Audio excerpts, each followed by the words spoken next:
টেস্টে জিম্বাবুয়ের বিপক্ষে শুরুটা ভালো হয়নি বাংলাদেশের। দলীয় ৩১ রানে প্রথম উইকেটের পতন। ওপেনার সাদমান ইসলাম আউট ২৩ বলে ১২ রানে। আরেক ওপেনার মাহমুদুল হাসান জয় দ্রুত বিদায় নেন ৩৫ বলে ১৪ রানে। দুই ওপেনারের বিদায়ে ব্যাকফুটে বাংলাদেশ। অধিনায়ক নাজমুল শান্ত ও মমিনুল হককে সাথে নিয়ে আস্থার সঙ্গে ব্যাট করেন। লাঞ্চ বিরতি পর্যন্ত অবিচ্ছেদ্য থেকে ৫০ রানের পার্টনারশিপ গড়েন। লাঞ্চের পরে ২ উইকেটে ৮৪ রান নিয়ে ব্যাটিং শুরু করে বাংলাদেশ।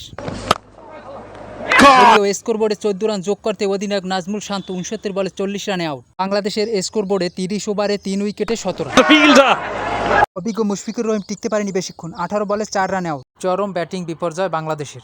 মমিনুল হক ছিল অবিচল, ১০০ বলে অর্ধশত পূর্ণ করেন। মমিনুল হক ৫০ রানের পর ইনিংস লম্বা করতে ব্যর্থ, ফিরে যান ৫৬ রানে। জাকির আলী এক প্রান্তে লড়াই করেন। ৩৬ রানে মেহেদী হাসান মিরাজ। দলীয় ৪৭ রানে তাইজুল ইসলাম আউট।